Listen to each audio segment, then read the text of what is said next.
Welcome back to the Henthorn Media Podcast. Today's guest is Darryn Yates, radio personality, musician, father, husband, all-around inspirational badass. I really enjoyed today's episode and getting to learn more about Darryn's story. I just love actually sitting down with someone for 2 hours and just talking shop and getting to know what makes them tick and what makes them work as hard as they do. And Darryn is just one of those people, man. He's just going for it. He's giving it everything, and he's not complaining about it. I can complain about it. He's just doing it, having a blast, and he just radiates inspiration. It was like just so inspiring. Yeah. All right. His drink of choice was a Sam Adams cherry wheat beer. It was surprisingly refreshing, surprisingly crisp. This is now a beer commercial. If you want to know how to open a beer, here you go. Find yourself some Sam Adams cherry wheat, crack that bad boy open, and pour it into a glass.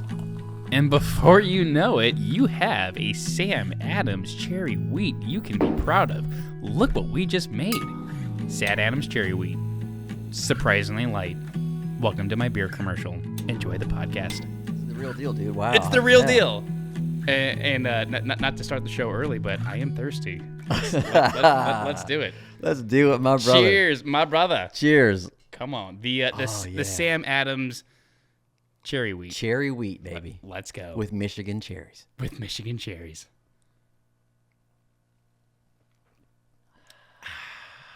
Oh, dude. Like we said earlier, Beautiful. You were the first guest to have a short pregame beer. Yes. Oh, yeah. I was the first one. Which might be a new tradition of just like because this is kind of like alcohol part of the show. It is kind of my, I don't know, my body armor to relax. Yeah. Maybe help the guest relax, whatever. And you took it to a next level. Hey, before we get these creepy... I'm like, let's drink now, dude. Let's drink now. This is a rock and roll show. Let's go. We're both... You're right. We're both dads of three. Yes. And we're like, let's take a beat before we work. Yeah. And let's just have a beer off camera and just take a minute. Just take a minute, dude. For us. Dude, hallelujah to that. Hallelujah. You know what? Let's drink again. Let's drink again. Come on. Enough of this talk. Oh, dude, this is great. I am very impressed with your setup here, bro. Very cool. Thank you so much. I'm very impressed, and I don't say that. Hey, if I'm not impressed, like if I'm on a show before, I didn't say I'm impressed. I wasn't impressed. I'm saying it because I mean it. My man. Yeah, my man. Kevin said it best. I feel like I've referenced him every episode. He's just like, this show is nice people saying nice things to each other. So that's there you go. We're keeping the theme alive, but it's been a steady process. Maybe by design, the first guest was an audio engineer. So I'm like, what equipment do I need to get? You know, nice. I knew what microphones because this is like every podcast ever microphone setup. But I did make the phone green because I like it, man. Favorite color. Yeah. Maybe a $12 difference, but yeah, he helped me get the interface and basically how to turn it all on and get started. But it's finally feeling good. Yeah. Well, man, of course we'll get into it, but you know, and just keeping it going. And you're never going to be ready. You just go. No. You know, you're always going to have doubts and fears, and is this not right? You just go, and you're doing it, man. So kudos to you. Thank you so much. Yeah, it's still, imposter syndrome, all that stuff, and like I told my dad, I was doing a podcast. I'm 33. Like I'm an adult. I'm a grown up. I'll talk to my dad about stuff. Or for whatever reason, we're in the car driving together, and I go, I think I'm. Next year, I'm just gonna start, which is a big deal. I'm gonna start, Dad. Start. I'm gonna start a podcast, and the first thing he said was, "That's what the world needs, another podcast." Oh man. And it wasn't like super negative, but he was teasing me, But I'm just like, yeah. Ew. Yeah, I mean, my mom and dad are similar, but it's like they didn't grow up in the digital world where they're bad people. There's a lot of opportunity. With these darn podcasts, I mean, it's just like, I don't know. I love our dads. I love our moms. Of course. I'm spoiled with good parents. I'm sure it sounded more negative than I intended it to, but that's what he went to. And here's the thing. He's right. Yeah. I mean, he's definitely right. The only thing you can do is crush and. Can I cuss here or no? Are we? We're on the internet, baby. We're good. Yeah. Right on, man. Fuck yeah, right. Let's go. It's just about, just crushing it so freaking much with your podcast. Yeah, Dad. I don't know. I mean, my mindset is so about just going. No, that's it. Just making. I mean, that traditional way of thinking, and everyone giving negative thoughts toward the creatives and toward. Right. I mean, no, your dad's awesome. He's the best. My dad's awesome too. Yeah. But there's just it's just a different generation, and there's so much opportunity now out there. So I almost want to call out everybody who says shit about it. I mean, I can't talk to certain people in my family because I know I'm going to get some cynical response about the music dream or me doing this, me doing that. Always. But you know what? It's like massive success is what's going to. I don't know. It's the one thing that's going to make them think differently. It's that, and let's go. At least with this podcast, I'm taking almost a opposite approach where I was like, I'm not doing this to like be the next big podcast or whatever. It's like I'm doing it for like selfish reasons, like for me, selfish and not selfish. Like I want to do it to have like badass creatives like yourself on, talk to people who are walking the walk, and like what knowledge can I steal from them, and then of course put some light on some projects, and if someone's listening and the questions that I'm potentially asking, maybe it helps them too, and right. It's just to benefit, myself and other people watching and guests and all that good stuff. And it's like, yeah, maybe I won't hit 1 million subscribers, but I don't know if I did it for 10 years and hit 100,000. That would be amazing, like that'd be fun. So realistic goals. Yeah. Well, dream big. Well, I think the most successful people are the ones who don't think about the numbers. They just do it for the love. Like right now, when you talk about you're doing it for the love of it. Yeah. I'm like, this podcast is going to be huge. Hey, it's already getting momentum. But you know what I'm saying? But you're doing it for the right reasons. Yeah, you want to have a strategy, and there's a way to monetize it. You can do this and that. But the foundational like joy you get from just setting this up and having a guy like me over here, just doing it. Just doing it, man. This is great. That's what will fuel the success. Amen. So this is already the best part of my week for sure, and it will be. I've known you roughly for over 10 years. It's over 10 years, yeah. Which is crazy. This is kind of a full circle moment that I was on your show, I think in 2014. It was 2014. I had a morning drive radio show on 1380. That's right. Extreme Talk Radio. Remember that? Yes, sir. And the GM was like, Extreme Talk, this Darryn Yates guy, we haven't got a warning yet from the FCC. They'll warn us first. Dude, go push and get us a warning. Get the warning. So I was like, that's amazing. Bringing on the craziest strippers and the best rock bands I could find in the area. And I was like, strippers and my 21-year-old ass writing songs about my girlfriend. Yeah. I had these I would check this out. The 105.7 The Point in St. Louis. Yeah. They would talk about the freaks of the week or whatever on Craigslist. I would contact all the most freaky ones and have them on my show. Oh, damn. So I was going up against The Point. Like, have you made the switch to the Darryn Yates Show on 1380 Extreme Talk Radio? Have you made the switch? Have you made the switch? It's so good. So I'm a real mofo. I don't bullshit. One of my absolute favorite bands that I played was Captain's Courageous. Stop it.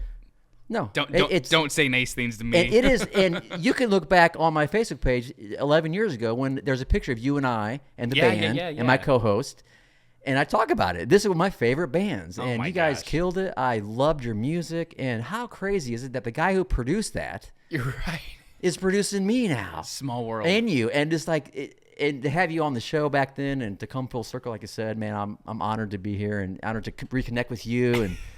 It's been awesome, man. Dude, likewise, you open up the show very complimentary.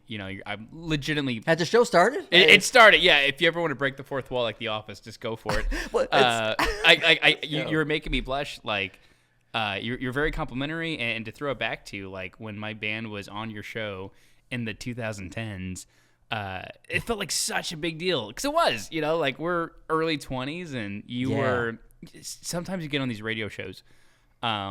they can either be like amazing or like that was kind of totally not what I was expecting. Yeah. Never do that again. Yeah, and not whatever. Like they're all great, but we got on your show and it was just a nice studio, and you had like co-host, and we were like, oh my gosh, like this is the real deal, you know. And I wasn't too crazy or anything. Dude, we were buzzing after that, you know. Yeah. Like you're obviously great at talking, high energy, and we were just like that was the coolest, you know. So like, thanks for having us on. Well, man, I went on to Reverb Nation, and they put my opportunity out to all these bands. So I'm not bullshitting you. I had 10,000 submissions. Whoa! And I went through every single one of them. I was up until Moses. Early hours in the morning, just going over all these songs. And I listened to, I forgot what song. What was it? The first song you guys had? I think I could be dead wrong. One of your hits that was going crazy in the area, whatever. Seriously, it was such a badass tune. I think it was Find a Way. I think. What was the other one? I think it was the first EP we were promoting. So it's either Find a Way. The whole EP's It's Worth It, Another You, We're Not the Ones, Find a Way, or Not Enough were the 5 songs. Yeah. Okay. So it was one of those. I think it was Find a Way. It was just so melodic and so just pop rock and so right down my alley. And so you guys came in a submission, and I'm like, oh my God, they're in St. Louis. I didn't know that. So it was a Reverb Nation submission. Cool. You guys, and I found you guys, and I was like, oh my God, and they're from St. Louis. And we're local. Because everyone I liked, I'd play them, and then the ones that were in my area, I'd invite them on the show. And so when I saw you guys, heard your song and invited you on, had you guys on, it was a good time. It's a testament to, thank you, Kevin's good producing. He found us, and I had my songs written that I thought were amazing. I think I showed him for the first time, like when we started on that, if you want to call it a record or EP. Probably 4 songs. And he hated all of them. Kevin did? Oh yeah, he Really? was brutal. He didn't hate. But he's just like no. Kevin. I love Kevin. And then we landed on the first one was a song called "It's Worth It," and we sang the little melody. And he's in the kitchen.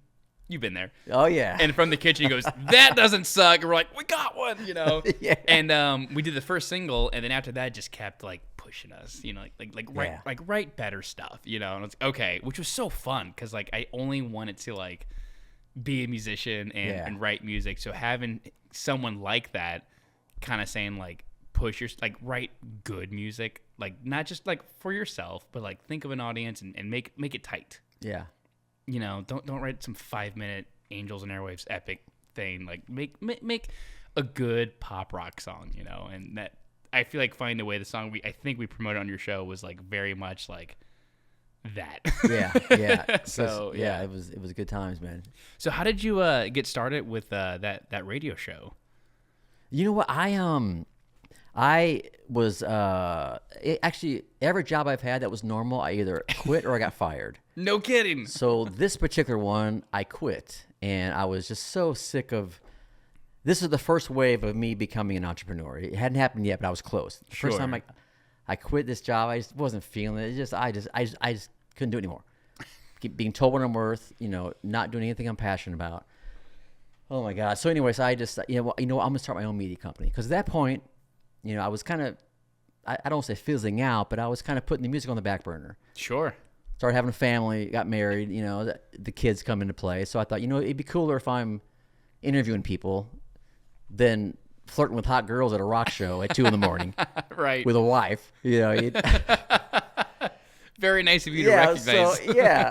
And so I started a media company, and I started a podcast, and I started just doing all kinds of online, and we did all kinds of crazy shit. I was just going crazy with everything I wanted to do.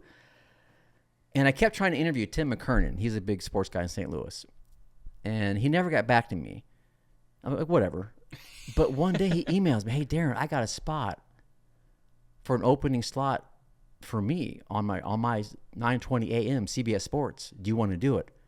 I'm Whoa. like, Tim, let's freaking like that, go. That wasn't your angle, but you're like, but yes. Yes. Sure. So he never got back to me, but he kept me in mind. This guy, this crazy freaking Darryn Yates. Totally. He keeps bugging me. He's high energy. He's doing a crazy podcast. Let's get him on. So at 5 a.m, it was from 5 to 6 a.m. And then another guy was at 6, and then it was Tim McKernan's show from 7 to 10. So I opened that show, and I just went, man, at 5 a.m, I had on rock bands and strippers and models and just the midgets and lesbians, and it was like a full-on Howard Stern kind of vibe. And I went there, I did it, and I went crazy with it. It was awesome. Meanwhile, there was some people getting ready to launch 1380, and they needed a crazy morning radio show. Gotcha. That's what I remember is 1380. And they're like, well, this Darryn Yates dude on Tim McKernan's, he's opening for Tim McKernan on CBS Sports. He's not a sports guy at all. Well, I am a sports guy, but I wasn't doing a sports show. Right. I'd talk a little bit of sports, but we go straight back into, and I got kicked off one show for a drink. Oh, it was crazy how they anyway, so. It's 7 a.m. We're doing shots. Yeah. They hated it for some reason. And 920 was kind of losers. Yeah. And 920 was kind of a religious kind of thing. So me going nuts was not going well. And sure. But Tim kind of respected it. You know that he saw the station doesn't like it. But this guy is cool. Anyway, so all the people who were on this other station trying to find a morning their morning drive show. We have to have someone that's going to bring it. I hear about this Darryn dude. So anyway, they called me up, and I'm like, "Hey, would you want to be our morning drive radio show?" I'm like, "Hell yeah, let's go!" So instead of from 5 to 6, I'll be from 7 to 10. Sure. And so that's how it kind of all started. Yeah. And so he's like, "Whatever you're doing at McKernan's spot, that they're kind of thinking you're too crazy, come over here and be crazier." I'm like, be yourself. I'm like, my dreams have happened. So let's fucking go. Oh shit, my headphones fell off.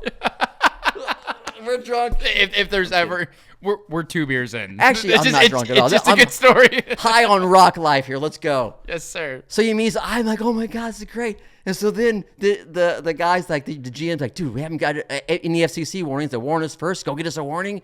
And so I was, oh my God, it was so exciting. So that's when I had a friend, my friend Lou at Reverb Nation. He put my opportunity out. And I wanted to do a crazy entertainment show, but play all indie music and help out artists who need more exposure. I picked out like 100 songs out of that 10,000 submissions, and you guys were one of them. And that's how it started. So sorry for the long answer there, but let's go. Hey, you're so high energy. Oh God, this is go. Great. I love this shit. It's the cherry wheat. It's the cherry freaking wheat, baby. Gosh, man, I need your energy. So did I answer your question? You answered it tenfold. Right on. That was amazing. No, it's funny. People say like, "Oh, sorry for being long-winded." I'm like, we're on a podcast. We're supposed to talk, you bitch. You little bitch, Yates. We're in a podcast in my basement with alcohol. Like this is Rant City. And your family just left for us to have privacy. Let's go. It's weird. Wait, I'm away from the mic now. Yeah, I kick my family out and have strangers over in my basement and drink alcohol over candlelight. It gets weirdly romantic. This is great, dude. Oh, I love it. It gets weirdly romantic, but yeah, dude, we're getting cozy because it's like I feel like the best conversations are like if you're just having a beer or two on a patio or at a bar, just shooting the shit. You know? So even though there's cameras and stuff and whatever, it's like just make it casual. We're just chilling. Yeah, come on. Just chilling. Yeah. We're the perfect podcast just listen to when cruising down the road. Sure. Or like you said, in the backyard with a little fire pit and just two guys talking about real shit, man. Let's go. Exactly. So you had the radio show and you said you had the whole music stuff. Yeah. Before that, was that always the Tracy Lane stuff? Was it multiple projects? How long did you attack that first kind of musical go around? Yeah, well, I was out in Los Angeles. That's school. That's L.A. Going to college was kind of my ticket to L.A. Okay. Because when I graduated high school, my parents were like, "What do you want to do?" I want to rock. I've been telling you that for 2 years now. I got my first band when I was a 10th grade sophomore. I want to rock. Yes, sir. I played some small shows. Samesies. 10th grade. Why is 10th grade the year? 10th grade was the year, dude. And I've been telling for 2 years, I'm gonna rock. I'm gonna figure out a way to play music. Of course, that doesn't go over very well. No. With a lot of parents, and so they saw that okay, Darryn's serious. He's not kidding. He wants to do this. So like, you know what? We should probably hop. Because I told him, if you don't want to do this with me, I'm going to hitchhike to California. I told him do it with or without you, Dad. Yeah. So they're like, okay, gotta love my parents. Like, okay, how about this? How about we make a deal? How about if you get your college degree, we'll help you get to California. I'm like, deal. Let's freaking go. So I enrolled in San Diego Mesa. Eventually transferred to Cal Poly Pomona in LA. Got my degree. That's a fair trade. Fair trade. And my parents were like, so you got your degree now, you coming home? I'm like, no. I held my end of the deal. Now it's time to go do, or whatever. I'm not time to go do the thing that cash in. I am going to cash in with. Right, exactly. You're happy with your side of the deal. Now it's my turn. So I moved to the heart of LA, Studio City. Yeah. And just moved into a house off of Laurel Canyon in Studio City, just north of Hollywood, and with all band guys and actors, 4 of us. It was 2 musicians and an actor and me. So 3 musicians and an actor, just in this house off Laurel Canyon in Studio City. Back up. So you said you were close to Hollywood. Yeah, we were just north of Hollywood. Just north of North Hollywood. Hollywood, Studio City. Yep. And you're in the valley. You're in a house. In a house. How did you get a house? You're in a house. I looked through the local. I forgot what it was. I forgot what it was called. No, the LA Weekly. What year is this roughly? Oh my gosh, this was late 90s. Late 90s. Yeah, dude. I got a few years on you. Oh my gosh. No, you're good. Late 90s. Dude, late 90s. I mean, that is late 90s, early 2000s. Like late 90s, early 2000s is like my music. I would stretch it to about 2000. You were born, right? You're back. Yeah. I was born before. I was born. I'm not that much older than you. No. I was born 91. I'm 33. But like late 90s, early 2000s, I would stretch it to about 2009. Was like that's my music. So like you're right in that pocket. So late 90s, North Hollywood. Somehow you guys have a house, and you said other musicians, actors. Yeah, that there was sounds an actor like and such 2 an unfun time. Dude. So boring. No parties. That's crazy. It was like, I'm no Gene Simmons, talking about all the women I've been with, but let's just say it was a fun freaking ride, man. Because everyone out there is from somewhere else pursuing a dream, and they're just looking to have fun. It was incredible, and I've only visited that area trying to make my dreams come true. I've never lived there. A story comes to mind right now that's not very wife friendly, or my wife. Understood. But then again, my wife is super cool with stuff that happened before I met her. I won't push. I don't know if I should. Maybe we'll tease it. Maybe I'll say it a little later if I get drunk. Say what you're comfortable with. Yeah.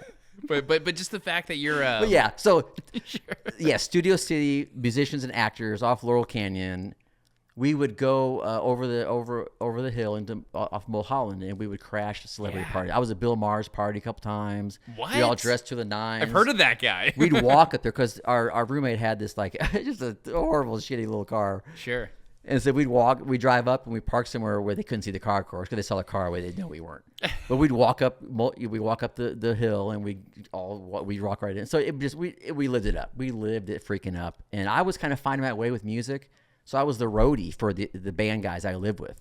Oh, dang. Yeah, so I just playing, the Sunset Strip, playing all over Hollywood. And so I was kind of like, I saw all this as like a tech roadie. Sure. And I invited all the people back. We had huge parties, rock parties. So I kind of was getting my feet wet with these guys I lived with in Studio City, California. Yeah. And so then I started like, I'm gonna start my thing. My thing's fucking coming, bitches. Let's go. You're just getting like settled and getting a taste. Yeah, I was getting a taste of it. I got my degree. I'm out here. I was working part-time job, working at K-Rock Radio, band driver. College. So if you just got your degree, I took 6 years to get my degree.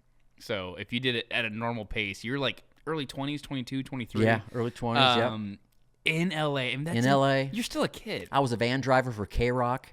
Girls would approach the van because they knew I had free keychains and stickers and CDs. K-Rock's like a real radio station. Richard Blade, it was an amazing time. And then just getting a taste for the Hollywood life, like or just the band life. I always think about. I'm sure you've seen the movie Almost Famous. Oh yeah, like that movie is just like. The way the journalist, which I think it's supposed to be Cameron Crowe, the director of that movie, like when he was younger, he used to do that. But he just loved like the environment, the rock stars, and he was like kind of too young for it, but just being in it was everything. And that's kind of what you're doing. You're like, I'm not there yet, but I'm here. I'm here, dude. And it's it's the old cliche, like it's all about who you know, make connections. I'll drive a van. I'll drive K-Rock. I'll meet people. What do I got to do? Oh, You dude, know? yes, dude. That's yes, amazing. You see it, dude. You see it. Yeah, Absolutely. It was fun, but there was a strategy. I was learning. I was growing. I knew I was gonna start a band. I knew I was gonna get into this. I knew I was kind of just looking at the field, looking at the players, looking at what I was gonna have to deal with. Yeah. And it was a great first little intro to all that stuff.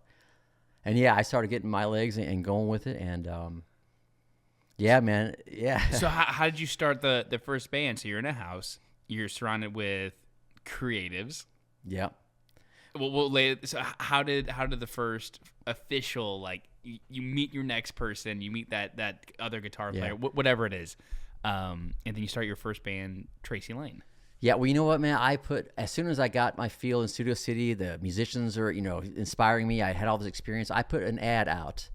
I think it was the Recycler magazine out there, or it was Music Connection. Nice. One of the two magazines. I put an ad out. I put an ad out, dude. I love it. I put a freaking ad out, and I said, I want to build a badass fucking rock band. What's so your... deep, Darryn? No, I love that. What's your And I got a response from a bunch of people, but this one guy. Oh, go ahead. But you thought? I didn't mean to cut you off. I'm trying to be better at that. What's your ideal, like, pinnacle badass? Like, what band were you trying to, let's say, not mimic, but like, what's the gold standard? You know what, man? It's funny, man. I knew you were going to ask this at some point, so I thought about it. I'm so original. No, and I started thinking about, like, okay, if you asked me about my influences or bands, I started thinking about. I really did start thinking about it, and so it's like, I would pick like a Poison. I'm an 80s hair band guy. Sure. I grew up. My first concert was Kiss and Queensryche and Poison. No, it was Queensryche opening for Kiss. My very first concert. Queensryche. Okay. Opening for Kiss. Gotcha. And then I saw Poison play. And when I saw Poison play, game over.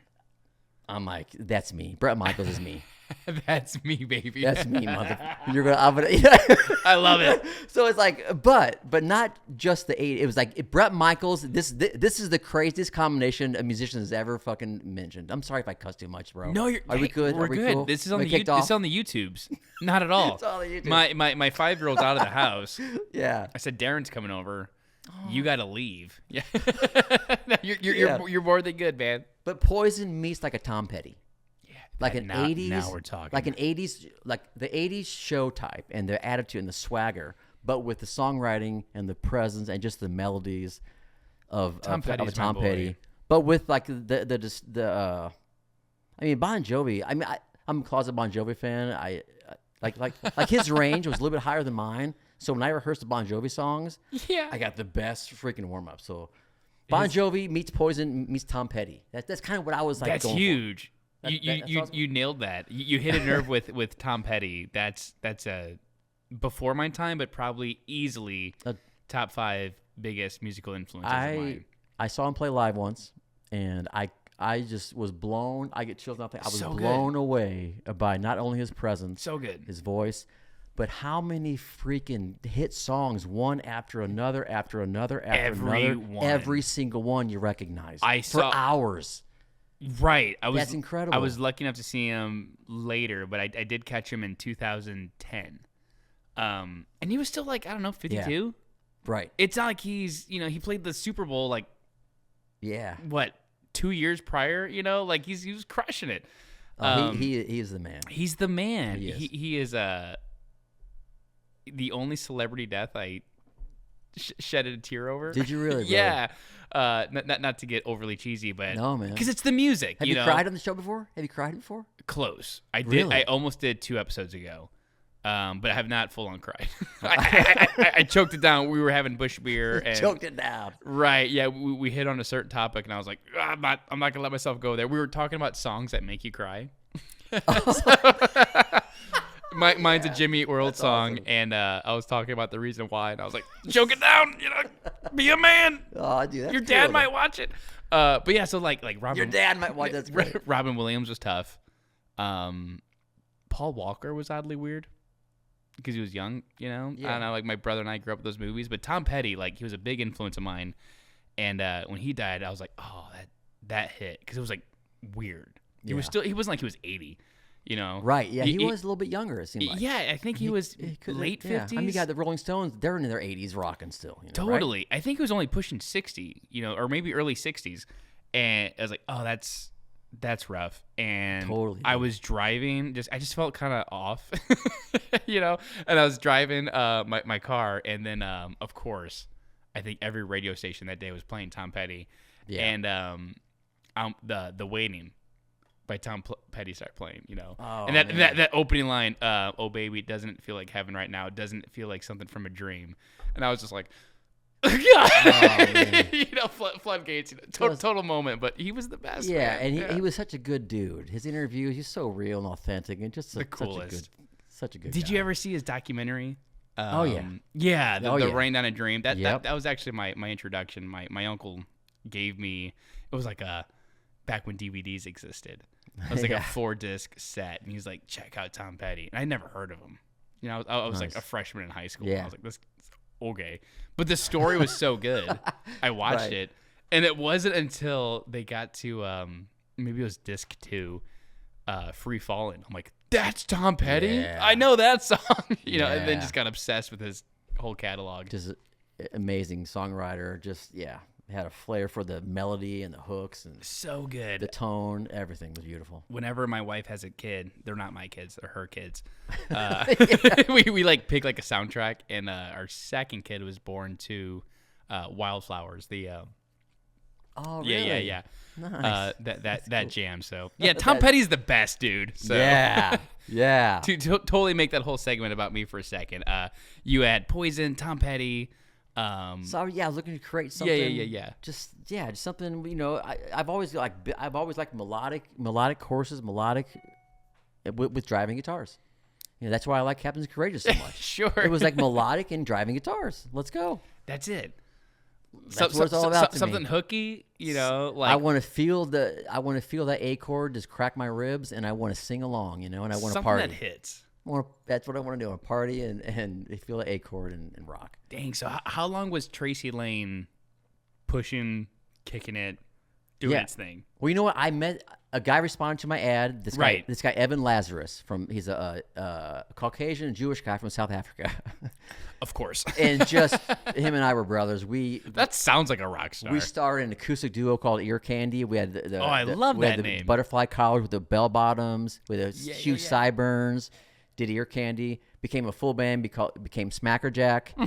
Smackerjack kind of we played a bunch of shows on the Sunset Strip. We played the Whiskey, the Roxy, the Coconut Teaser. Oh, cool. The Troubadour. Yeah. I mean, you played some big venues. I played some big venues. We opened for 5 national acts. No, not Smackerjack, but On Tracy Lane did. No, Smackerjack opened for American Hi-Fi and Phantom Planet. No kidding. Yeah. I love American Hi-Fi. And then On Tracy Lane opened for Avril Lavigne and Butch Walker, which is the biggest show we played. What? At the Riverport. Yeah. No kidding. Yeah. Avril Lavigne and Butch Walker. It was On Tracy Lane, Butch Walker, then Avril Lavigne at the Riverport. That's huge. Of course, when I played, not everyone was there, but everyone that was there, but we opened. Absolutely. And there was a bunch of people there. Our biggest crowd I've ever played to, and I think we won them over. It's Riverport. And it's Riverport. Yeah. So Smackerjack broke up. Now that I did Air Candy, I did Smackerjack. Now I'm still in LA. I'm in Venice Beach now. I'm in my own apartment. Okay, now it's time to do my own thing. Here we go. So I just got so excited. It was just me on my hardwood floors in Venice Beach, off Venice Boulevard. Started writing my songs. You know, and I thought, okay, what's my band going to be? The Darryn Yates Band. Darryn Yates. That's boring. You know, I grew up on Tracy Lane, and TracyLane.com at the time was trademarked by a porn star in Europe. Of course. So I threw the "on" in front of it. So On Tracy Lane made it completely original And sexier. and I was On Tracy Lane, dude. Sorry. This is crazy. My mom hates when I bring this up, but On Tracy Lane is where the babysitter had her way with me, and the place was haunted. Wait, what? How rock and roll is that? Wait, what was that? So that's why On Tracy Lane. See, like Taylor Swift has Swifties. The Darryn Yates fans are going to be On Tracy Lane. Fuck it. That's what I decided I'm going to do with it. And check it. It was Kevin who encouraged me to change the name, become Darryn Yates, and get rid of On Tracy Lane. I agree. It was Kevin. You're the show. You had the Darryn Yates Show. If you're doing a new project, and I think we talked about this too. I feel like we've already done 2 or 3 podcasts based off our video calls, but Right. yeah, if you're the main deal and you're doing, I love the idea of like just doubling down on you.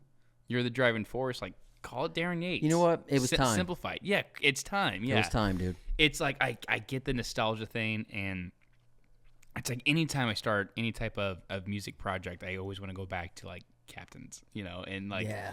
oh, because you there's always that part of you like, it could have worked, it could, and now I'll make it work, Yeah. But it's I'm a big believer in like stick with something like as long as you can, like don't give up. But Definitely. there's also that the other side of like it's time to turn a new leaf, and Definitely. I think Kevin was right where it's just like, Yeah. it's time for the new journey. It was time. Yeah. It was time. But yeah, it was. But when I started on Tracy Lane, I was in my Venice Beach apartment. I wrote House of Mimes. I wrote Back to Maybe. I wrote all of them right there. There was a video producer. I saw an ad somewhere or whatever looking for a band. He needed a music video for his reel to push to producers and production houses or whatever. And we submitted, and there was like he told me it's like 250, 300 bands that submitted, and he chose On Tracy Lane, me. Yes. My first song. I didn't have a band yet, So anyway, I said, okay, I'm gonna all the players I played with. I'm gonna pick the best drummer I had that could pull off a music video. Sure. The coolest, flashiest bass player. Called them all up that Smackerjack played with. Got them all enlisted, and we did a music video. And he knew an agent of Lacey Chabert. She was in Party of Five, Mean Girls, and she's in all the Hallmark movies now. Her first music video was with On Tracy Lane. No way. Through She's not this- the brunette, is she? Yes. The She's girl from brunette. Dickie Roberts? You know what? Pull it up, Jamie. I'm so out of loop. I got Dickie Roberts. Is that a porn? What is that? It does sound like a porno. sounds like a porno. It's the David Spade movie. Sorry. That's hilarious. Dickie Roberts, former child star. Lacey Chabert. Yeah, so maybe she wasn't. I don't know. She's done a Hold bunch on, of stuff. I gotta look it up. No, this is embarrassing. This is a way bigger actress. Gotta keep it or real. not way bigger, but I was thinking of Alyssa Milano. Oh, yeah, she's way bigger. Sorry. But they kind of have a similar look, though. Okay, my bad. They're very similar. Melissa Milano, Lacey Chabert. Yeah. Yeah. Oh, just for a second. You said Party of Five. I believe she was in Party of Five. I think. She was the younger one in Party of Yes. Five, I think. And then Mean Girls, she was the prissy little one. I forgot her name. Gotcha. Okay, Is it Claudia, maybe? I could but be she was in wrong. your music video. She was okay. That's the, huge. The director who chose us to do the video. Yeah. He had an agent, a friend of it, was an agent of Lacey's. So they dropped her, a limousine dropped her off. She had 4 hours. We turned in an elementary school gym in Van Nuys in the Valley in California into a rock arena. And so it's out there right now. Lacey Chabert on Tracy Lane, Back to Maybe. It was the original version of Back to Maybe. Later, on Tracy Lane, I re-recorded it to make it more edgy. Yeah. But yeah, that was that's how On Tracy Lane started. I got that opportunity to do a music video with Lacey and this director who didn't charge me anything because he needed her for his reel. I'm like, it was perfect. So and I got Just an opportunity. Yeah. Yeah, and so that's how On Tracy Lane started, and then I found some producers. All the songs I was writing, I had this video. I found a producer in St. Louis that recorded all the songs. So it was Shock City in St. Louis that did all the production, while I was in LA doing the video after we recorded. So it was kind of a crazy, fast, cool time to get On Tracy Lane going. With this music video opportunity really fired things up. Yeah, and what year roughly was this happening? That was early 2000s, I guess 2004, 2005. Yeah. So that's so you late 90s. You're in Hollywood, and then you stick with it, and now you're doing some pretty notable. And I released and I recorded in Shock City with St. Louis. Flew back, did the video with Lacey and everybody, and right. I put the first single out, the Back to Maybe song that we did with Lacey, out on MySpace. As one does. And it just went crazy. Did it really? I had it was in the millions, dude. It was absolutely insane. You remember MySpace? You probably don't remember, but I had remember Captain's had a MySpace. We had a MySpace. Remember the top 8 friends we Yes. could control who our top 8 friends were, and it was always Tom, the owner. Yeah. But remember the guy who was he was leaning back in his leather pants and a black T-shirt, laying back like this. It was me on Tracy Lane. And I was huge on fucking MySpace. Let's go. Kidding. There's a promo right there. I was huge on. It's like Al Bundy. I picked in high school, but we didn't know MySpace was going to be the peak of social media. That's when it was fun. Yeah, I mean, and I was late. Like MySpace was awesome. I was a little young for MySpace. Like I was at the start of Facebook, which is gonna sound like I'm 100 years old to my kids in 10 years. But MySpace, though, just catching the tail end of it. Like I mean, like I think a lot of people broke off MySpace. I think. Yeah. Who's the acoustic? Except me. Except I thought me. I would. What the fuck? Why didn't I? The podcast where we cry. Yeah. Colby Calais broke on MySpace. I think Boys Like Girls broke on MySpace. And then you had like a legit MySpace I was hit. right there, man. If there was a top 10 of people who made it on MySpace, I was probably 11 or 12. I guess I missed something. I don't know. But I guess, it's so crazy, dude. This show so far has been so awesome. I pictured going somewhere. I pictured all mindset all day. Maybe we'll get into it, whatever. It's whatever. No, this is entertainment, though. I love it, though. But there is, the mindset side behind it. Sure. But I just want to say this is awesome. So thank you. Absolutely. Cheers, brother. Come on, let's cheers. drink. Double Let's cheers go. over candlelight. You got any weed here? No. Hey, anything you want to edit out of me, that's fine. If you do. Not at all. You are more than good. Yeah, I wish we could smoke, but this is still my basement. It's like it'd be cool if we could have like cigars or something, but those are for the patio hangs. Yeah, there we go. The patio hangs. This is even though it's nice and glowy down here, it's not smoke ventilated friendly. But funny though, when we bought this house, like the walls are all white and nice, but they were like a nice tinted yellow.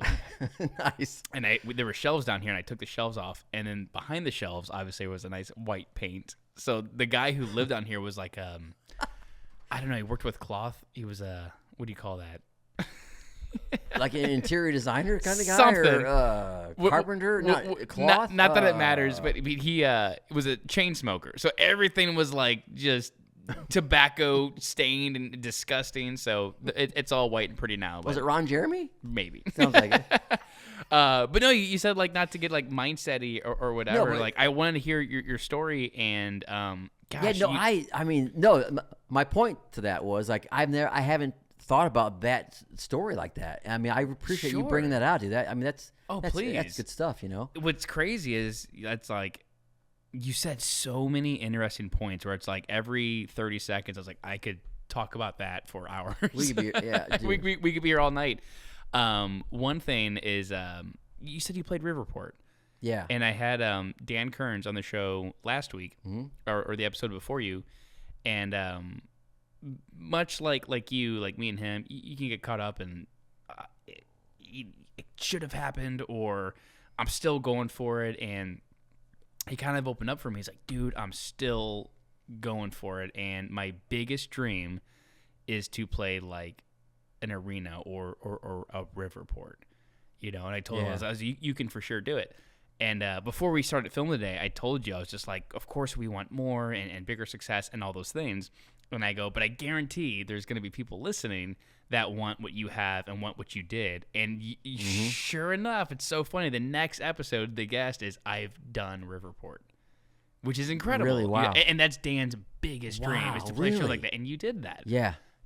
So if you can remember, like, what's that day like? What was that feeling like? Like, I played Riverport doing Warped Tour side stage, and that was a blast, but was never invited to play the main stage opening for this small local artist called, what was her name? Avril Lavigne. Yeah. She had a couple hits. Yeah. And Butch Walker. Who's also amazing. He's I mean, that's the real deal. So I mean, like, what was that experience like? Please. To be totally honest, the experience it wasn't very rock star like I thought it was going to be. It never is. In fact, I tried to reach out to some people backstage there when we were kind of warming up to talk to her and say hi, maybe get a picture or something, and she was not interested. Her people told me she's not available. It was just a weird vibe, non-friendly at all. I'm like, okay, whatever, And Butch Walker wasn't there yet, so it's like, I don't know. It was just, and we weren't treated very well. But here's the cool thing: when Smackerjack opened for American Hi-Fi and Phantom Planet, it was Local H too. It was a big show. Local H, Phantom Planet, American Hi-Fi. That was awesome. We rolled up in my Jeep Cherokee, all of us. We had all of our gear in there. We rolled up to American Hi-Fi's big, because they had, Soccer Mom song. What was it? The big hit American Hi-Fi had? I forgot. It was back in the day. I own the CD, and God. I'm blinking. But that huge hit they had? This is right when that hit was huge. Right when it was popping up. So we pulled up my little Jeep Cherokee to this giant tour bus, Was it a Flavor of the Week? Yeah. Flavor of the Week. Yes, exactly. And so they had this a big giant one. tour bus. But man, we went back there, and Phantom Planet and American Hi-Fi and the Local H guys, they were so freaking cool. We got a taste of the steak dinner and all this stuff. We got a sound check. We had photographs. I mean, so the Smacker Jack opening for those, that was actually a more rock star, experience than when I played Riverport with Avril and Butch, Avril and Butch, like I know them, but you know what I'm saying. If you call celebrities by their first name, you just sound cooler. Like I saw Tom's new movie. Yeah, Tom, of course. Tom Cruise for you, but I was seeing Tom's new movie. I was so big that Avril didn't want to meet me, so yeah. Avril. Avril. And it's probably, of course, like no diss on her. Like who knows? Like she could have been like meeting family. Who knows? But it's like it's all good. It's such a big deal for like artists. Like when you're the opening act, it's so exciting. But I mean, if I'm who knows? Maybe if you get to that point, it's different. But I like to think in my, I'm a good dude. I like people who are in the same boat as us. We're all in this together. If I'm an opening act, or if I'm a major headlining act, I'm super successful, I'm going to want to say hi at least to the opening bands. Sure. Call me crazy. We would be better rock stars. I don't know. It's a human decency, respect thing. Yeah. I mean, if you become that bad of a human. But yeah, like you said, maybe she had a bad day. Maybe it's all good or whatever. I didn't get offended at all. I just the experience wasn't very like you know. It sounded like a big show. And that is just a different ball game. I've never got to experience anything like that, so I don't want to pretend like I know what I'm talking about. But everybody was so excited, and there were so many. It was a great moment, great time. Absolutely. The actual show and the response and the feeling, but all the before stuff I thought was going to be so rock star and cool. 'Cause I was looking forward to the pre-show stuff. I was looking forward to meeting Avril and hanging out. Let's hang out. So I don't know. I was just kind of like. It was a little of a bummer in that regard, but sure. So your band did, opening for Avril Lavigne is some people's like bucket list stuff, and you did all that, and then you said you got married, you have the kids, you start the radio show, and now you find yourself in the unique position where it's like I'm gonna pick up music again. Yeah, and I think it's so easy to be at a stage in your life where people in their 20s could say, "Oh, I missed the boat. I'm done." Right. When I hear that, I'm like, all the time, like, "Oh, I'm 28." If I like I had guests two episodes ago. It'll be the next episode that I release.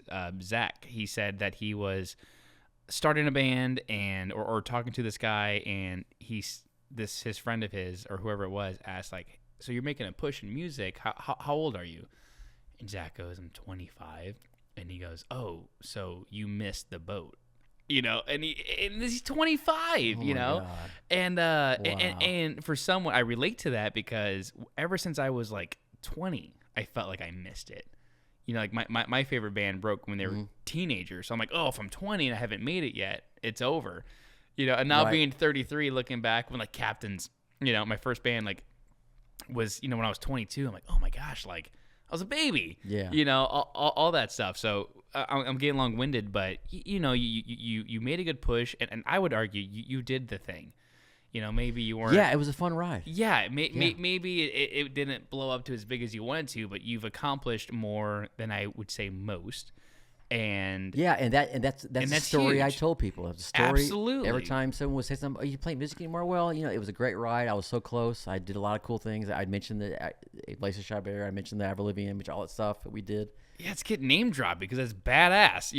Like that's some real like hang your hat up like accomplishment. Like it's amazing. Like that's stuff that I would so gloat over to my kids. Yeah. If I accomplished what you did. And then you have your radio show and all that stuff. And what I'm getting at is you've done enough to call it quits and be happy. Yeah. But yet you have some new music coming out. Dude. You still have a little a little something in the tank. Dude, yeah. Why?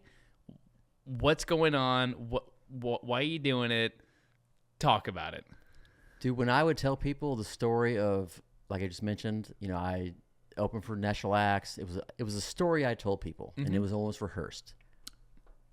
Whenever I would tell that story, it would fucking kill me. Deep down, I hated it. I fucking hated it, bro. It was slowly just eating me alive, man. Because I knew I could do it. I knew I could fucking do it. And when I finally had enough, I kept getting fired. I couldn't hold down a real job. I kept getting asked, oh, you're done with music? Well, you gave it a good shot. You never made it, but, it's a tough business. Whatever. All the different cynical confirming I didn't do the dream. I didn't make it. I couldn't make it. I didn't make it. I reached a point, dude, where I hit rock bottom. I got fired again. My wife was pregnant with our third kid. Again, it's like I couldn't make it in music, didn't make it in radio. Never got the big break I was pushing for. And I can't make it in the regular world. Maybe this role isn't for me. And I went through that, like, honestly, in such a weird spot, man. It's like when I got fired again in March of 2019, I'll never forget it. I got fired the 10th, 12th time. I promised her I wouldn't get fired. We needed the insurance money for the baby and the third baby and my back surgery. My back was killing me. I had a sciatic nerve I had a piece of cartilage hit my sciatic nerve. And so when I got fired again and I was escorted out, I just sat in my car, dude. I sat there for hours. And then for a week, I sat there every morning. I pretended to go to work. I didn't know what to do because I was done with everything.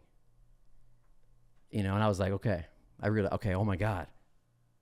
The rock bottom everyone talks about. I'm here. I brought my 9mm to the parking lot. And here I am. Holy shit. My wife's going to give birth to our third kid in about a month. And I thought about it, he's going to see pictures of me because he's not going to meet me because I'm going to kill myself. Or do I want to maybe research a little bit and figure it out and just, there's something out there. You know what I mean? And so thank God I chose the latter. And so I just really started studying the world and what jobs are out there that I could do. I didn't know about music. I didn't think about music at all. My show, it was a complete clean slate. I was at a low spot. I had nothing, I felt. And so when you're at that low of a spot, you almost see more clear. Because all the society bullshit, all the traditional fucking cynical bullshit that comes at us, it was eliminated. It was trivial. I thought about it so much. But when you're at that spot, it becomes what it is. It's trivial bullshit. So when I stopped thinking of any of that, I saw my lane clear as fuck. It's like, it's weird how it's so weird. When you hear about people at a rock bottom spot who saw the light, that's what it's about, dude. I saw the light because I was at rock bottom. So now I think about that rock bottom spot, and I thank God for it. Amen. I thank God that I keep that 9mm as home protection and not blow my head off in a parking lot.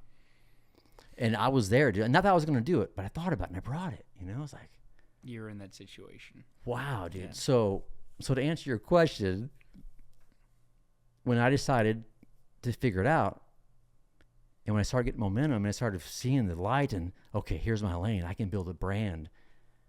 I can be a success story. I can be an older Gen X dad that the world's going to fucking hear about. I saw that comeback story. Mm-hmm.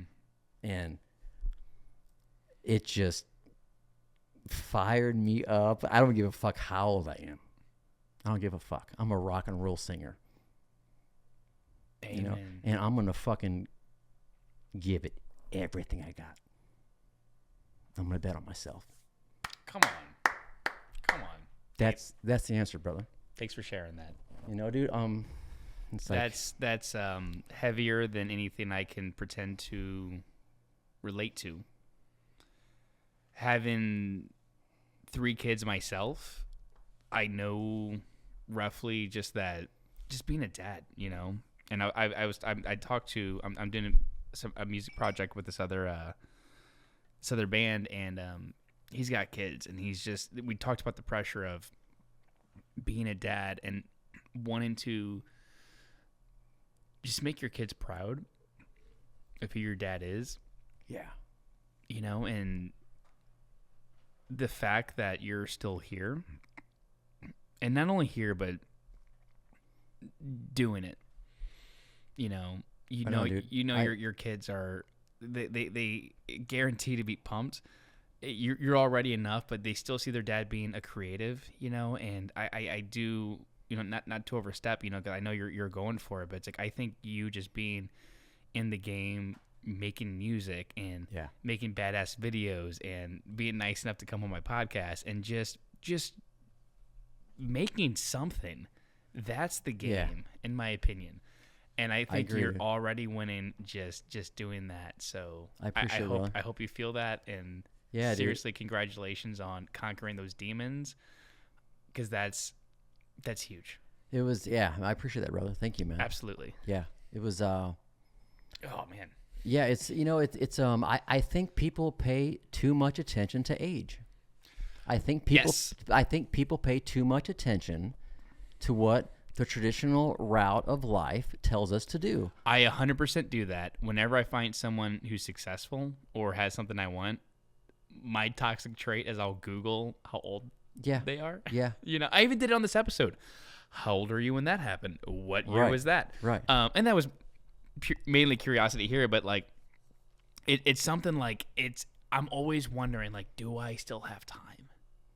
Is my thing. Like I said earlier on this podcast, like since I was 20, I felt too old.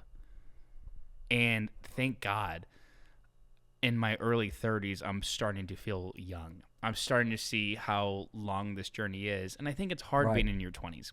I think when you're in your 20s, especially my late 20s, I think that's when I was struggling the most with it. You really feel like you're missing the boat. You're you're missing everything. You should have had X, Y, or Z figured out by now, and you don't. And then when you hit your 30s, you're like, wait, take a breath, relax.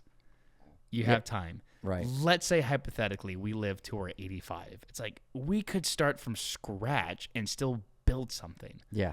If you recorded, say, 3 to 5 new songs every year until you die, holy records. Seriously. And as long as you still have something to say, like, that's it. Yeah. Yeah, it's about, the journey of doing it, and just, I talk about it all the time. It's finding whatever we all know. Everyone watching this, everyone around, we all know what lights us up. Yeah. We all know it. Love that. And if we don't know, try everything you can and find it. I think that's the meaning of life. That's great advice. It's just finding what lights you up. And do whatever you got to do to find it and figure it out. Don't pay attention to all the cynical people. And once you find it, go at it with everything you freaking got. That's great. And we're all on this different timeline. Some people, come on, man. Some people figure it out. There are some prodigies that figured it out when they're 15. Yeah. And they're multimillionaires, or they invented something. There's some people like the KFC guy, the Red Bull guy, the McDonald's guy. Was it Colonel Sanders? They were all in their 60s before they got their break. Yeah, exactly. Judge Judy, Denzel Washington didn't get a big break till he was in his 50s. It's like, who gives shit about age? This is a journey we all are on. We don't know how long it's going to last.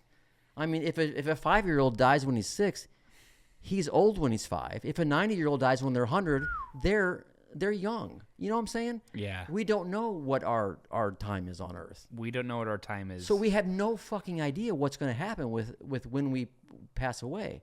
So why not go at it with everything you got and just go on pure emotion and feel and experience. Why worry about the fucking age? That's it, man. You hit on such a good point where, gosh, that's a good rant. I got to like clip that. I mean, it drives me nuts. Well, how old are you? Fuck you. That's it. I have such a chip on my shoulder. I can't believe. I love your TikToks, by the way. They're great. Bless it, man. And I can't. And people call me this, call me that. You're cheesy. I mean, fuck you. I'm me. Well, it's like it's like I'm doing my thing. I get a lot of haters now, but I'm finding more lovers. I'm inspiring people. But here's the thing: I am following my freaking authentic truth.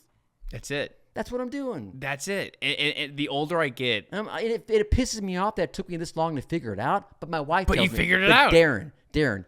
If you didn't go through all that shit, yes, you would not be who you are right now. And the person that you were before wasn't ready. Preach. You got ready now. You got a good lady. I'm fucking ready. Thank God. Thank God for good wives, right? Yeah, right.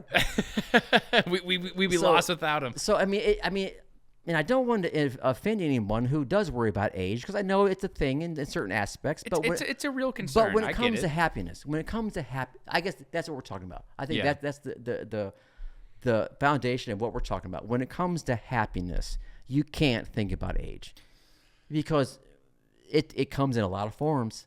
We're all on different time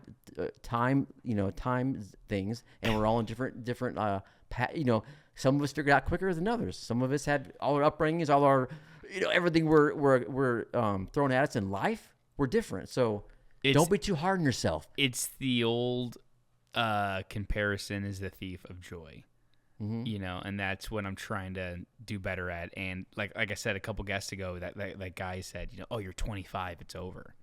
You could listen to that and go, oh, it is over, or keep working, or understand that whoever said that is probably thinking the same thing to themselves, or they're portraying that to you. Exactly.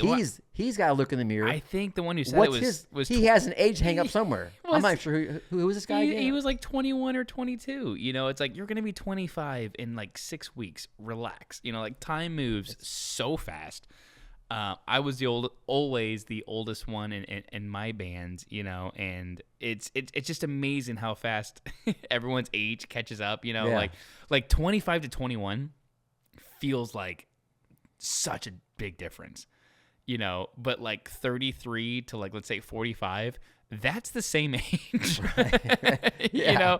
That's the same age. Like some of my best friends are like in their early 40s or late 30s. Yeah. And, it's weird. Like the older you get, the more like time just condenses. It's like if you're over 30 to 90, it's like we're all adults. Yeah, it's fine. Right. But use it to your advantage. Like I don't know if you listen to like Gary Vee or whatever. Oh, dude, I love Gary Vee. That's his whole thing. He's just like, I love that guy. You have time. You're young. Oh, you're 35. You're a baby. You're a baby. He goes a little like over the top. His whole brand, but he's great. He is. And but it's true. It's just like. My other favorite quote is like, you can have whatever you want in 5 years, but there's one rule: you have to know what it is. And that's my new favorite thing, because it's like just know what it is, and just be focused on it. And in 5 years, you will get, if you don't have it, like very close or a version of it. Mm-hmm. And I think like learning throughout your life how to pivot is also huge. Like throughout my 20s, all I wanted to be, man, was a rock star. Like that was, I will die a businessman, or like my band will break. And I gave it my absolute best. Never in all of it did I think I'd be like a videographer. And my wife throughout all of it was always like, there's a third option though. I'm like, no, there's not. I've looked. She's like, but there might be, Yeah. And then sure enough, like I'm doing the video stuff, and I'm still writing music, and I'm still doing like all my favorite things. And I never, let's just say even 5 years ago, saw this path. Right. Wasn't even on my radar, but like God has other plans, and for whatever reason, I'm in this position, and it's weird. Like we like try to like pretend like we know like where to push ourselves, and then we can find ourselves in a much more beautiful spot, like you got like a beautiful family. Your wife sounds like a badass.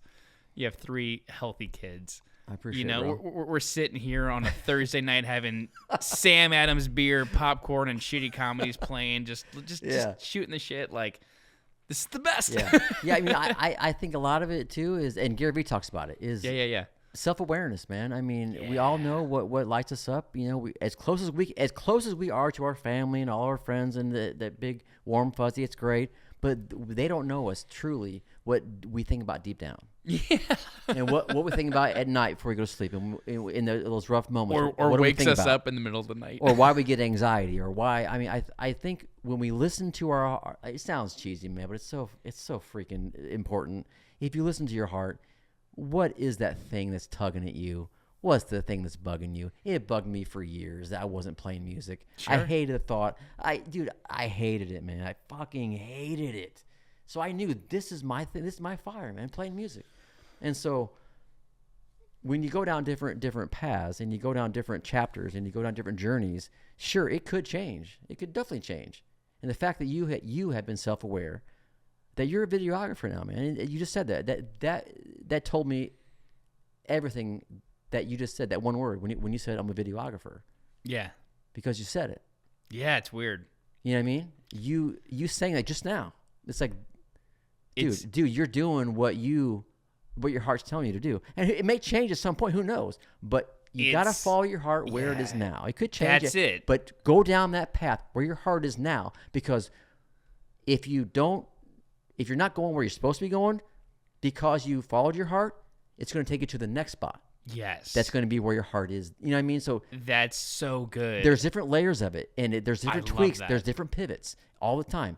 And some people find that thing when they're young and they stick with it. Some people make 10 pivots. Right. Keep following your heart. At some point, the pivot you make, you'll stop on it, and that'll be your thing. That's it. It's that's so well said. That was so well said. Thank you. Right on, dude. Sam Adams cherry wheat. Sam Adams cherry wheat. I mean, it's just beer, right? We're not wasted or anything. No, I pour vodka shots in there too. So we're doing Boilermakers. There you go. Yeah. I roofied you for sure. That's what I tell my wife. I'm just like, I know video is right for me right now. I'm not saying this is it forever, you know. There you go, dude. I know how I felt in my 20s. I got to think maybe, you know, I obviously don't know everything. If you don't take this step right now that you're feeling, how can you get to the step you're supposed to be at? Yeah. And this might be it. It feels so right. How do you know that you have to do it? And something I don't think I've ever said on the show before, I think I've only said this to my wife, but it's like I've never, even though I wanted nothing more to be a professional musician, that's what I wanted more than anything. I always felt like an imposter, and I never felt like a musician. Like I've recorded really? I've always recorded, or I've recorded with some of like the best producers and played some good shows, and I'm really proud of what I've done. But like I feel like there were some musicians who were just cool, and they just felt like rock stars, you know. And I always felt like I was faking it, you know. And I just wanted so badly to be one of those cool musicians, but I never felt it. And then interesting. It's weird, yeah. Yeah. I don't know if it was imposter syndrome or what, but I just Right. always felt like I couldn't get there. Mm-hmm. And then picking up a camera and then shooting, you know, music videos or what have you, I was like, oh my god, I think I feel like a director, videographer. I was like, this feels like me. That's weird. So awesome, which is weird, you know. I was just like, wow. I think I found it. And I always like made movies as a kid, and I always directed our music videos. Like now that this is my career, I can look back on the last 20 years of my life. I'm like, oh, it was always there, you know. And I was always watching like, you know, the deleted scenes or like the behind the scenes stuff and DVDs or all that stuff. Like it's always been like a part of me, and still I'll never stop playing music or recording music. Powerful stuff, dude. Thank you. And I'll always like. I'll always be a musician, but like I feel very fortunate that I found something that it's I can put bread on the table with that I love. Yeah, dude, that inspires me. That makes me happy. Yeah. And I think even Kevin and I talked about it. You and I have kind of switched roles from 11 years. Yeah, I guess. Yeah, isn't that wild? I mean, you're interviewing me on your show. Totally. Yeah. I think I'm more venting over here, but yeah, I'm glad it feels like an interview. And who knows? In 5 years, I might be back to my show, and you might be a fucking rock star. Yeah, the music thing worked out. Yeah, I mean it's fun. Like my favorite thing about music was always recording. You know, so I'm still doing that. I'm releasing an EP this year with my buddy, and still writing Nice. songs. There And you go. it's the best. So Dude, if I can still do that, I'm happy. Your self-awareness of doing what your heart is telling you to do, and you taking the action and getting through what you have to get through, because it's never perfectly easy, awesome. No. Every path we choose, Sucks. even if our heart loves it, Life's hard. there's still whatever our heart guides us to. There's still gonna be a life shit that makes ups and downs happen, you know. So you're going with it, and you know it's what you want to do now, and It's what I want to do now. dude, yes. I think that's so powerful, man. Come on. Do what you want to do right now. So many people think about, well, is it the right thing? Is it going to be cool? Well, what are people going to think? Totally. Just do it. If you're feeling it, do it. I mean, That's kind of what I want this show to kind of harp on is what does your like ideal life look like realistically, you know, like Yeah. within, but like attainable, you know? right. And then make baby steps towards that. It might take Exactly. the 5 years, but if you know you want to be a musician, you know, or not even like a rock star, but like I want to put bread on the table by playing guitar, you can do that. Yeah. You know, whether it's Patreon or playing bar Right. gigs or whatever, or shooting weddings or being X, Y, and Z creative job. If you hate your 9 to 5 and you know you want to do this creative thing, Yeah. even if you're a painter or whatever, you can do it. 100%, dude. Just like you said, just start. You got to start. Start documenting. Yeah. Listen to Gary Vee, whatever. I mean, these Start- these start- stupid little things. Instead of watching entertainment, like just watch. If you're gonna be on TikTok, it can be filled of education, Yeah. and just start Dude, start down that path. last week, I got my phone out. I pressed my little auto recorder. I did 45 minutes. I went on a spiel. I did a podcast, added an intro and an outro in a little audio editor on my phone. Yeah. Uploaded it to Podbean. I did a podcast on my phone within an hour. It's amazing. So there really are no excuses, you know. I think a lot of people out there, You did a podcast on your phone. yeah, everything. So here I have Now, I have two yeah. cameras, light, microphones. Like this is all. This is all ego. This is all.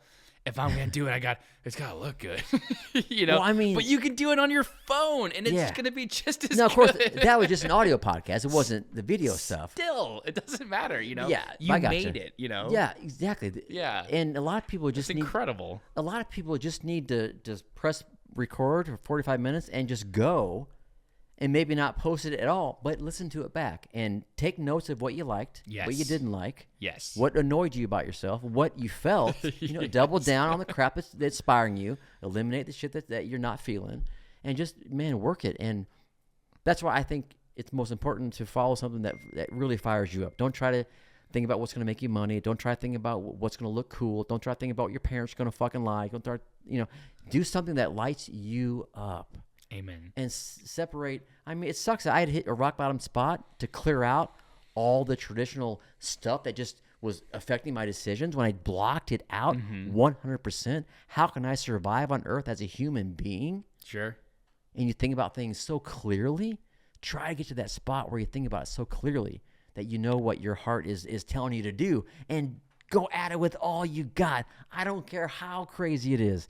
A pro baseball player, you want to be a rock star, you want to be whatever it is, go at it with all you got. If Tom Petty didn't believe in himself, if he thought being a rock star wasn't going to happen, if the odds were against Tom Petty, we never would have heard of Tom fucking Petty. That's right. I mean, why He would have can't- died in Mudcrutch, baby. Why not? Why not you? Why not me? Why not you? Why not us? Why not? Why can't it be? If another human fucking If another being human has did it, done it, yes. why can't we? And here's another cool It's thing. like a locker room speech, here's baby. the real cool thing. When you go for it and you don't do it, you'll never wonder. Mm-hmm. And whatever you branch off from only could have happened because of you going for the main thing, the relationships, the people you met, what you learned, all that stuff. You can veer off and do something pretty fucking cool because you went for it. Instead of taking this over here that has nothing to do with your happiness and your heart, and you're miserable Yes. and life sucks. No. I mean, Gary Vee talks about it. Instead of making 120 grand, the job you're miserable, go be happy and make 80 grand or whatever. You know, I mean, That's so true. It's the golden handcuffs. yeah. You know, I think there's so many people, and I was in that for a long time, where you're in a position that you feel like you can't leave because of benefits or company car or decent salary, whatever. All excuses, you know, and then just it's still fresh for me, but making the leap to being a full-time creative, night and day. Just dude, it's crazy, you know. And then people I would talk to, other creatives who were doing it full time, and they're like you won't regret it. Like, it'll be scary, but like once you do it, it's like it's you will not regret it. Right. Would you like another brewski? Dude, can we do another brewski? Absolutely, we can do another brewski. I would love to do another one with you. But yeah, so awesome answers. Yeah. And now you're at the point where you here you go. Dude, thank you, my friend. Absolutely. Oh my God, this is amazing. Absolutely. I've had this many beers in a long time. Hey, we have some, or you have some new music coming out to make it full circle. With the Darryn Yates project, the first single, Freight Train, produced by Kevin W. Gates of Reach Audio, yes, sir. And the first music video by the immensely talented JT Ibanez. Yes, do we have an official release? Hell yeah. It's April, right? April 18th. April 18th. It's so soon. So if you're listening to this after April 18th, it's out. Yeah. Before, it's coming. Yeah, I'll do my best to. I have 2 more episodes, but I'll try to get this out around that time.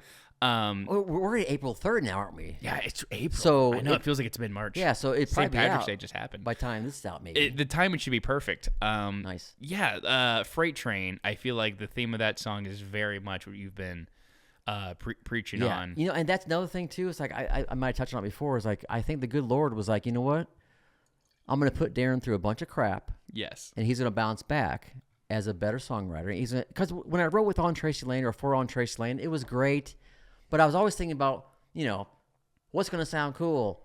What are people going to like? Now it's like when I write, it's like, man, dude, half the shit I've written, more than half, there's tears. There's like...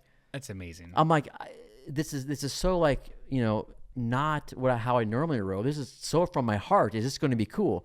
But, you know, it's from the heart. I don't care. If people like it, cool. If they don't, you know, I'm sorry. Go. You know what I mean? It's like, it's so crazy, man. I've heard artists talk about it.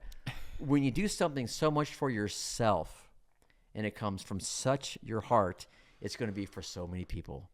You know what I mean? You know what I mean? I read when you try to make them happy, it ain't gonna be for anybody. Check out it's weird. The beer. It's when you're talking beer. It's like, you know, you're an adult. It's like the John Mulaney bit when you're like belching through a conversation. Instead of just taking like a half second to burp, you gotta like talk burp. I love it. Check out Rick Rubin's book. I forget the name of it. He's like a legend. Heck yeah, he's the dude. What's his book called? You know, I can retain my reading good, but I can't remember the title. I think it's called The Creative Way. It's got like a circle on it. But he talks about like never think about the audience. You know, and he's like forget about the audience as long as it resonates with you. Like the book is so like hippie dippy. Yeah. But it's so like I love hearing him just talk. So he talks about it's all about like getting in the zone and just being like true to yourself and your own North Star and all that stuff. So yeah, I love that guy. He's the best. He's the best. It's Tom Petty Records, baby. Yeah, that's good stuff, man. So you said that the whole Freight Train stuff is just you kind of following your North Star, and all of my new music, it comes from the same well of, you know, what I've been through, and I'm so excited about it. I have a theme, I have a message, I have a bite to the music, and Kevin has been able to, you know, produce kind of what I was envisioning with the bite of the 90s and 2000s retro rock, alt rock, whatever you want to call it. And the original title was called Relentless. That was on all my things I wrote, the lyrics and everything. But at the last minute, Kevin's like, you say Freight Train so much, and it's such like a powerful part of the song. And so I agree. It's called Freight Train, you know. So, you know, just that Freight Train, it's a song about determination. It's a song, like I've said, it's a song about believing in your dream, man. And it sounds cheesy, but it's so funny. Check this out. I did a little research. All the motherfuckers who are saying, you know, that kind of thing, believe in it, go for it, they're doing it. The people who come at us with any kind of cynicism, they have a regular job. Totally. So Is that a coincidence? I think fucking not. So I started listening to the people who were only at where I wanted to be, not anyone else. And no offense if you're doing something regular. There's a lot of people that are happy doing that. 100%. You know what I mean? But you know what I'm saying? It's 100%. Like it's the best way I've heard it phrased is there's no one who is doing better than you will ever criticize you. Ever come at you? Yeah, right. No one above you will ever and when you criticize you for trying, going for it. Whenever you get Yes. whatever hater, Hallelujah. it's never from someone crushing it. And when you not only like think about that, but you implement it into your life. Yeah. And so that all the stuff that comes at me now negative, I almost feel sorry for that person. Totally. They're in a spot Totally. where they need some help, man. They need to look in the mirror. 100%. You should almost get to the point where, and that's where whatever you want to call like personal branding or whatever. It's like if you're not getting any hate, it's like you're not in the game yet. Dude, Russell Brunson, one of my main mentors. Dude, this guy helped me kind of see the light of building a brand and seeing my lane for building my own business and making my dream happen, or just being in the game to make it happen. You know? Yeah. He said, if you don't have a hater by noon every day, you're not working hard enough. Ooh, by noon. By noon. Okay, because I was gonna say like it's gotta be by noon. I'm starting this whole podcast and it's very new, but I'm like I don't have it. I don't have any haters yet. I go, I'm not trying hard enough. So I was thinking I got to work towards that, and then you double down by noon. now you have half the time to do it. I'm thinking eventually you're going by noon. If haters are at 10 p.m., fuck it, you suck. It's got to be by noon. Well, I wrote in my notes here, authenticity TikTok. Like some of the stuff you post on TikTok is so like whenever I post on TikTok, it's like set up my camera. Is the framing good? Did I light a candle? Here's my script. You just like pull, and it gets like 6 comments or at best. Right. You just throw up your phone and you just spew this energy and this authenticity. Oh, thank you, man. And you get all these likes and comments, and I'm like, son of a bitch. Like that probably took him, and I could be wrong here. It seems like 5 minutes. Like you like you had an idea, and the distance between your idea, execution, and posting, I feel like is so short. And then when people watch it, they can smell it, and they're like, "Oh, that's a real video." Right on, dude. Where they could see mine, and be like, "That's some produced bullshit," you know. Well, so you just ooze this like, "Oh, that's a guy just talking from the heart," and that's what I'm trying to do. I want to try. I want to be better at being authentic, Darryn. Dude, I think there's you do a really good job at it. Dude, thank you, my friend. I mean, I think there's a lot of authenticity that can come out of pro stuff. I think if people talk about it's being too polished, it just wasn't good enough. I'm working on it. I truly believe that. I think as human beings, as consumers, we're thrown at us nonstop ads. Mm-hmm. So when we feel an authenticity, I don't think we give a shit if it's in, Joe's garage and it's horrible lighting and there's people, smoking or whatever, or it's like Disney top notch. If it's authentic, it's authentic, and they can feel it, and there's something that resonates with them, it's going to be all good. That's it. So I don't know. I think there's. I mean, now if you look badass and you're authentic. You're there's the coolest. The shit right there, you know what I mean? So that's what we want. But I think people just, I mean, I'm just gonna tell you, man. Kevin can attest to this. A lot of people, everyone who watches your stuff can attest to this. I mean, you're a pro, dude. I mean, I told my wife tonight. She's like, "Have fun." I said, "Man, whatever this guy does, it's good. It's good, and it's stuff that I would want to be a part of. Like when I think about what's gonna come out in the behind the scenes and this or whatever we do, whatever I do with you, brother." I ain't worried about it. And that speaks volumes about what you do, man, because everyone else, not that everyone else sucks, but I study, I've researched, I'm freaked out. I got to look at their bios and their testimonials and their case studies and are they good enough? But with you, I ain't got to worry about it. Man. This guy's going to do it, man. Whatever he does.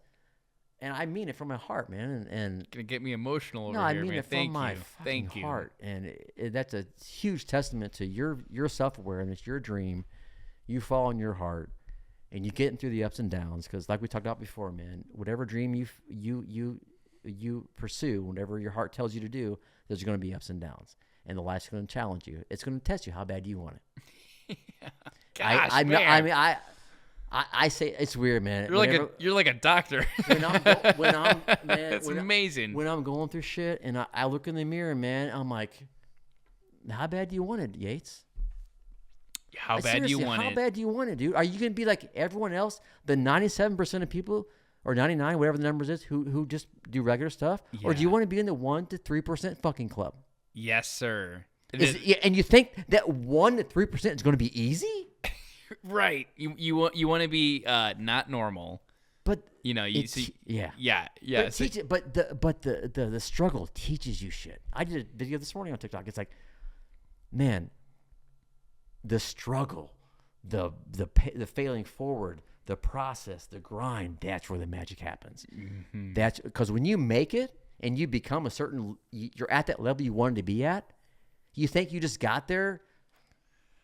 You got there because of the struggle. You became who you were supposed to be in that struggle. And you're constantly you're constantly putting yourself in a position where you're uncomfortable. Like whatever success you have, it's like you're always going to be that next level uncomfortable. Like whatever your next step of success is, it's like get to that point. Yep. And then you're going to think about that next step. And you're constantly making yourself uncomfortable. And something I always tell my kids is, like, if I don't want to go for a run or whatever, something, I always tell them this. I go, I don't want to do it. I go, Daddy doesn't want to do it. And I don't want to do it. I don't want to run 5 miles today. I don't want to do a cold plunge, whatever it is.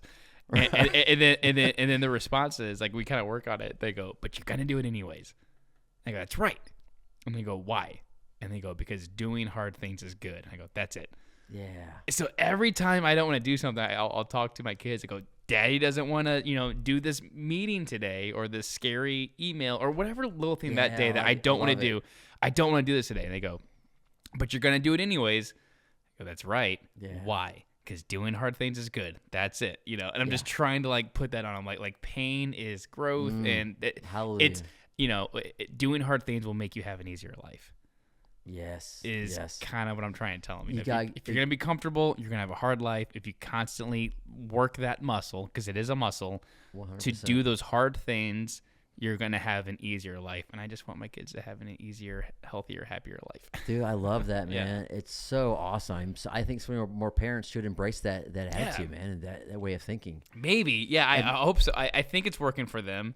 They get comfortable being uncomfortable. Yeah, because it's like being a kid is hard. I think we forget that, being 11 is hard. Being 5 is hard. Like it's all hard. It's all hard. Everything's hard. Like my oldest is starting school this year. Or, she's starting kindergarten. Terrified. Like that's, I hope she's okay. And I just my biased daddy brain is like, she's perfect. Like don't mess her up. And what kids are gonna pick on her or not pick on her, and just all that stuff. And for the past 2 years, I've been calling her ugly or stupid. Really? For real. Man. It's very understood. Yeah. That sounds harsh. Nice. But I'll be like, hey, I was like, you're ugly. And then now her response is the other thing is she goes, no, I'm not. I'm like, that's right. And I go, and how, but I'll go, but I said it, so it's true. And she goes, no, it's not. And I go, why? She goes, because I know I'm not. And I go, that's it. Yeah. Or I'll go, hey, good morning or whatever. Or let's say we're making breakfast. I'm like, hey, Nora, or let's say she messes something up. I go, you know why you messed that up? Because you're stupid. And she goes, no, I'm not. And I go, why? She goes, because I know I'm not. I go, that's right. Nice. Dude, I like that. Yeah. That's kind of cool, man. And I think so. And then we giggle and we hug, and she knows what I'm doing. Yeah. But my idea is, when she goes to kindergarten and that snot-nosed brat named, Jacob, whatever. You're ugly and stupid. She'll be like, my dad's been saying that since I was 3. Kiss my ass, and she'll be a monster. I love that. I want the first time she goes to school and someone picks on her, it doesn't even faze her. Dude, that's so cool. So that's... What a great message. I hope that works. Yeah, I love that. Dude, is it weird? I gotta pee really bad. No, take your time. Yeah, you're good. All this beer, man. Please, absolutely, cool? absolutely. This Come is on. great. This is great. This has been a blast, man. Oh, And we're back. As I'm chewing on popcorn. That's nice.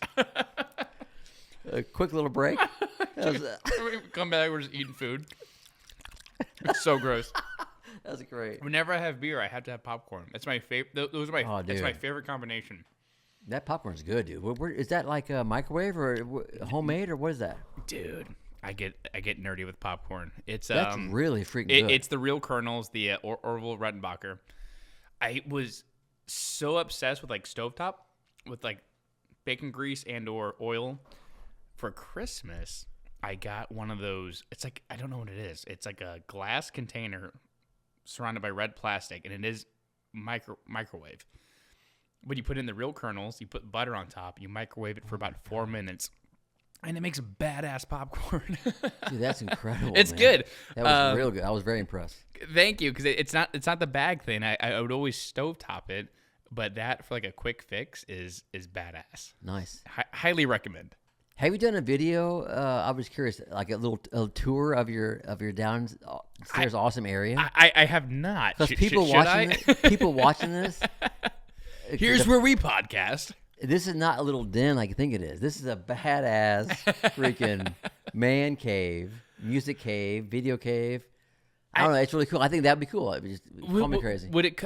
It's that. Thank you. It's an unfinished little basement, but it's not that it's amazing, but would it? I don't know. I don't want to come across like gloaty or like, I don't know, like check out my stuff. I mean, but it could be cool. Dude, when you go to do a show or you're part of some kind of production. Yeah. I mean, the vibe of walking in is everything. You know what I mean? Yeah. Before you go to where you do the actual show. Sure. The vibe and the walk up and so yeah, it's awesome. Man. Thank you. I was like immediately like.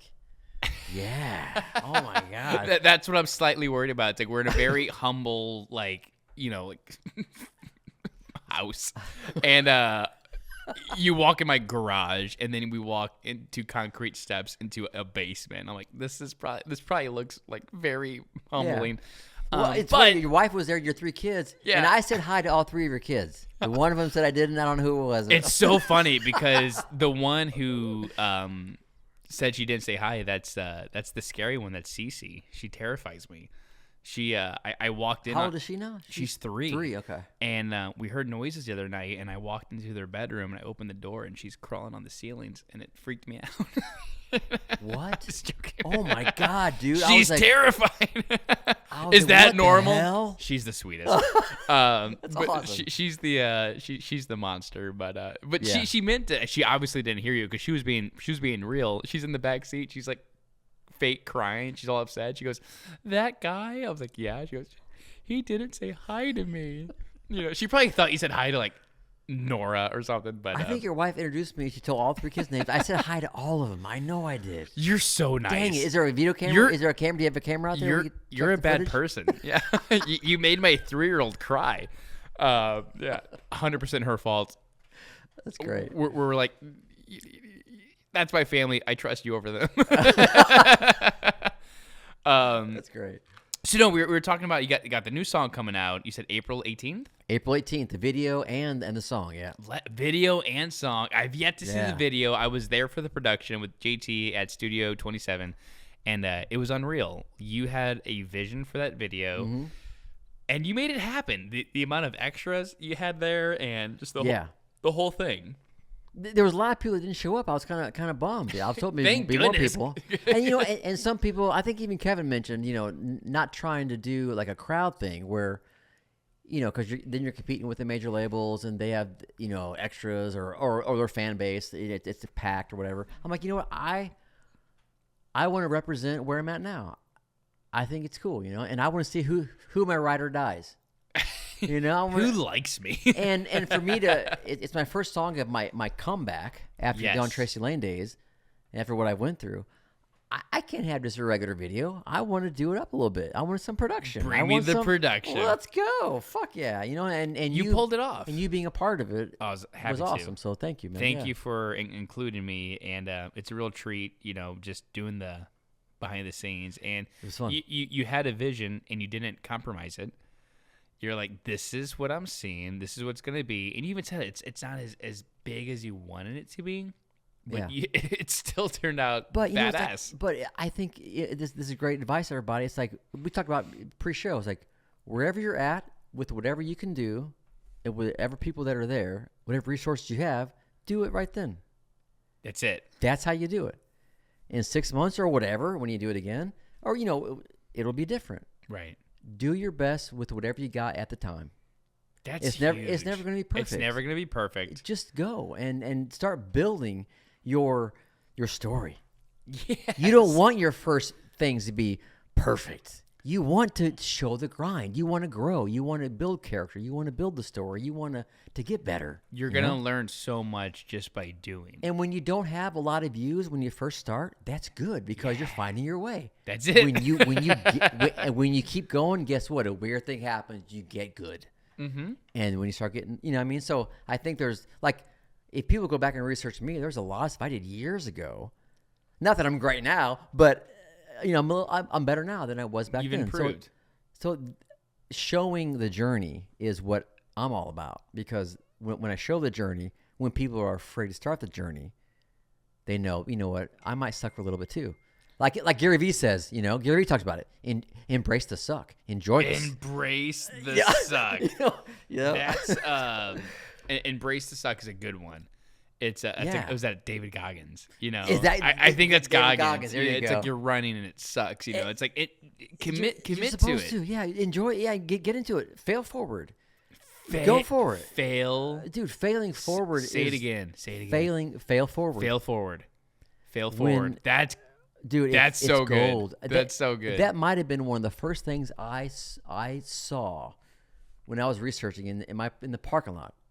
Before I told my wife that I got fired, that was that was a major point that I saw that really just clicked. Oh my God, that when you think about things, it's all about how you think.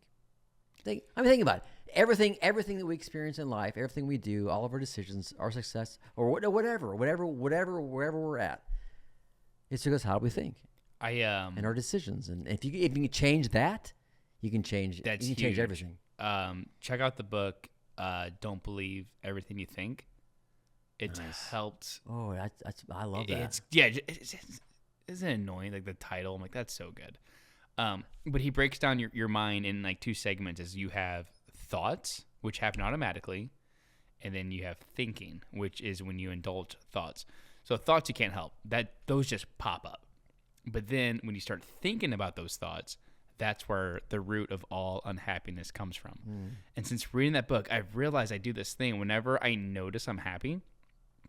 Let's say it's a perfect Friday night with like families around, about to start a movie. We have hot pizza, and I go, "Oh my gosh, I'm so happy right now." My brain goes, "Well, what's stressing you out? There's that bill, or there is that edit you got to do, or was that email you got, or that friend who said that thing." And my brain like shifts through the files and goes, "What can make you unhappy?" And I start thinking, Yeah. So it's like you have the thought you're happy. Okay, notice that. Let it go. Or let's say those bad thoughts do attack you. Don't entertain them. Drop it. Exactly. Nice. And it's for someone who I can think too much, or I can really work myself up. There's a quote in there that's like, I forget who said it, but it's like, I've never thought my way into happiness, but I have thought my way out of it. So it's almost like be present, less thinking, and just enjoy the moment. Yeah. So yeah. It's a short read. Dude, highly recommend the audiobook. Yeah. No, I love that, man. Yeah. And, another thing I realized, this is, it's awesome, I guess. That I'm definitely a solo artist for sure, because all my old band guys bailed on me or weren't available for the video shoot. There you go. Not that I'm like, Kevin was right, baby. Not that I expect them to drop everything. Oh my God, Darren's. Sure. But they were all in for the first, but then it got delayed because of some weather. The snowstorm, yeah. They bailed out on me, and they haven't really said anything. So I can't wait to find. So the backing band that I found through all them not being able to do it, I was able to find. They all said they're interested, so I might have found my for like future stuff. Yeah, future. No kidding. Because I was they were great.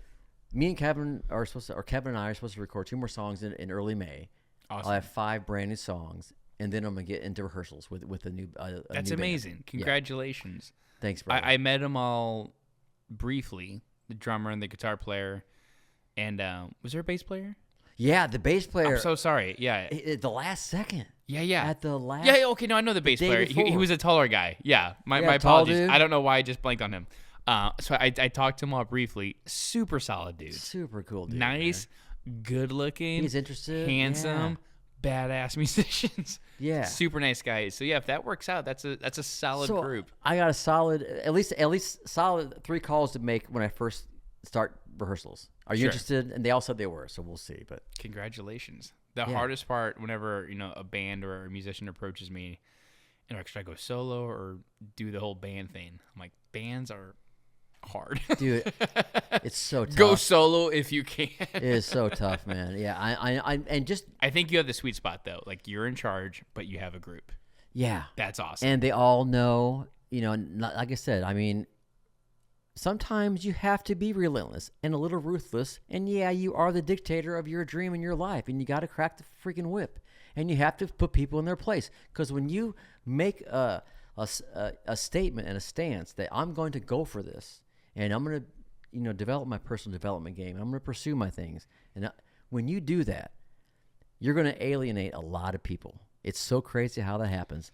Yeah. And you have to get ready for that and embrace it and just know it's part of the game. But you're going to find your real people, because those people who fall off, who aren't into your personal development and you going for stuff, F them. And those are tough conversations and tough realizations to have. So that might be a lot of why people don't pursue certain things. So everyone who's ready to do it, get ready for that, because it's coming. It's that, and I've also learned, like, the people who and they can, I truly mean or believe they mean well, but the people who aren't in the game usually have the strongest or loudest opinions. Yeah. Or here's what you need to do, Darryn. Or actually, you should do this, Darryn. Or have you thought about doing this? I'm like, you're not even. What? You're not doing what I'm doing. You're not doing what are you talking about? Close. And again, I do think most of those people that it's usually close friends or they family. Mean well. They mean well. It's out of love. It's out of love. But is. it's like, you're not in the. But yeah. You know what I'm saying? It's usually those people who have the, what you got to do. Those kind of comments. Yeah. And you're like, all right, maybe. But and I think that's a lot of there's power in, okay, what should I allow into my brain, into my experience, into my learning and growth, and what should I let just fly past my ear and never pay any attention to it? Even if it's from your dad or your mom or your brother or someone super close. Sure. You have to have the ability to filter it out. Filter it out. Yeah. Like Rick Rubin said in the book, The Creative Way, or The Creative Act, I think is what it's called. He describes thoughts, like the other book, as like if you're working on a song or an edit or whatever, like you have a thought. Let's say it's a bad thought. It's like, let it pass like a cloud. It's here. That's right. It's there, and it's. I think I hear that constantly, because I'll be doing an edit, and it's either like, this sucks, or people are gonna think it sucks, or this whatever bad thought enters your head. It's just like, let it pass. Yeah. Because it like, staying in the zone is so precious. If you're in a good workflow, it's like, don't get distracted. Just stay in the zone. Stay in the zone, and it's tough sometimes. I know it's so hard. It's tough. You've done an amazing job of advice giving on this show already. So usually I ask this question, and I don't even think I need to, because legitimately I feel like there's 6 clips. I'm like, that it is. That is the clip. Like, you're very articulate, and you know how to get your point across in a very entertaining and still, like, useful way to anyone listening. But I'm going to ask anyways, just in case. For anyone listening who wants to follow in your footsteps or get to where you're at, what advice would you give to that person who is listening to you and it's resonating, and they want to go, like, how do I better myself or get to the position you're in right now? Yeah, dude, kudos to you, man. Great question. I mean, seriously, I tell people, I would tell them, and I would tell them, don't think about time or money. Stop time, the thoughts of time, the thoughts of money, all those thoughts are killing people's dreams. You are not, think of all the dreams and all the awesome people and brands and ideas and music or whatever that we're being deprived of because people are giving up on their dreams. Think of all the things that we're being deprived of. Think about that. Don't deprive us of your dream. Don't deprive us of what you are here to offer the freaking world. Don't think about time or money. Another mentor, man, this is such huge advice. If you set it up right, usually the money comes last. We all want to think about money first. When you think about money first, it's a salary. It's going to be a serious limit on it, and you probably aren't going to be happy. When you set something up from your heart, no matter how long it freaking takes, and you go at it with everything you got, and you only listen to people or things that inspire you and get you excited about that, and anything else, you dismiss it, you're going to do incredible things, and you're going to become unstoppable. You become a lion. You let the lion out. David Goggins is on to something. He let the lion out. Why can't you? It's not easy, but it's possible, and it's for everyone out there who has a vision. And some people don't. Their vision is to work a regular job, and they love the boss. They love the regular salary. They love the benefits. That's awesome. You've won the game. But for those of you who haven't, just dig in, and set it up to where you're in it for the long haul. No matter if it takes 2 years or 10 years, who cares? You're going to get there. And you alluded to this point too, brother. When you're in the game to do it, that's almost everything. And don't think about the results. Just be in the game. How can you win the game until you're actually in it? Most of them try to win it without being in it. How can you win a game if you're not in it? Get in it. Get in it. Get in it. Cheers. That was come on, brother. Fantastic. I am so jealous, or not jealous. I am sorry for anyone who didn't have this seat that I have right now to witness that. That was fantastic. That was great speech. Do not worry about time or money. And then all the glorious rants you just had following that. It's so true. I eventually got to making the leap to full time, but what were my two biggest hangups before doing that? Time and money. It's the killer of a lot of dreams. It's the killer of a lot of dreams, and and there's of course a lot of validity to time and money. I do think it does need to be the right time. You do got to have the right money set aside to make an intelligent leap where you're not going to jeopardize anything. But there are certain times definitely got to think about it. Yeah. Don't let it paralyze you. Don't let it paralyze you. Don't let it stop you. Work towards it. Have a plan. Okay, I can't do it right now. Can I do it next year? Can I do it in 2 years? Work towards it. Yeah. When you find that thing. Oh, it's so good, Darryn. Yeah. I love that. Thank well you, done. Thank you, dude. I appreciate you. I'm lucky we see you. It's recording.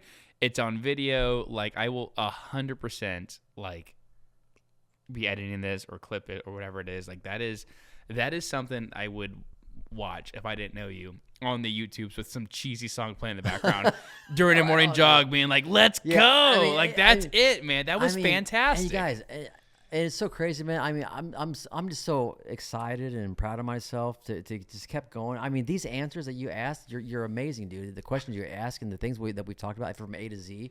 I mean, like my answers are finally coming straight from the heart, man. I mean, this is blood, sweat, tears. This ain't me Googling. I'm trying to save people time and money by thinking about it the right way. Because when you do it the right way, the money's going to be there. It's going to freaking be there. I love what you said of if you set it up the right way, the money is the last thing that comes. I've never heard that. And that's tough to do. People don't want to do that. Because it makes me like even just starting this podcast, it's like you do a couple episodes, this is episode 7, whatever. You got to build something first. You don't feel immediate where's my YouTube 100,000 plaque? Well, it's like if you build it right, it'll come.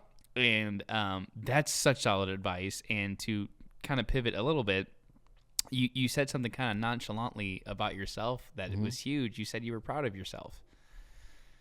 Right on, dude. I mean, going from the seriousness that you've hit earlier on this podcast to I'm proud of myself is, I think, where that's what I'm trying to get to, you know? Right on, and I dude. think if I'm being honest, like, I don't feel that. And I know I've accomplished some things I am proud of, you know, but at the end of the day, it's like I'm still trying to do something that I'm like, it's worth it or whatever. And for you to feel like you said it so authentically and naturally, it's like that's it. You know, that's the game. You know, And so congratulations on feeling that. Dude, thank you, my brother, and congrats to you for striving for it. If you're not there yet, you're close, man. Oh man, it's like, I mean, the only way to beat imposter syndrome is to keep doing it.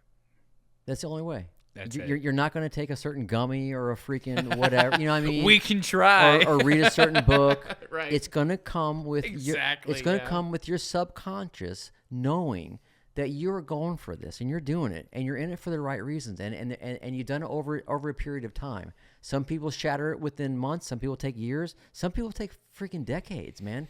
It's staying in the game and it's believing in where you're headed. Yeah. You know?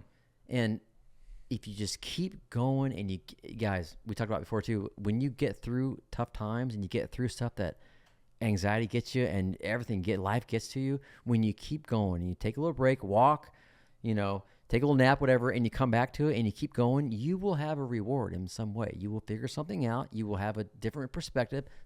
There'll be a nugget that you will pick up when you keep going and you fail forward and you either do it or you learn. You only fail when you quit. That's it. I think it was Seth Rogen in an interview.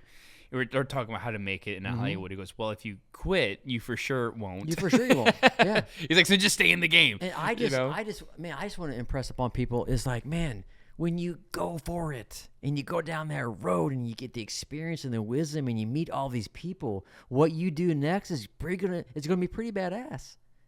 But you wouldn't have got to that badass spot if you didn't go for this, you know? And instead of taking the other opposite route of something safe and it's going to bite you in the ass at some point.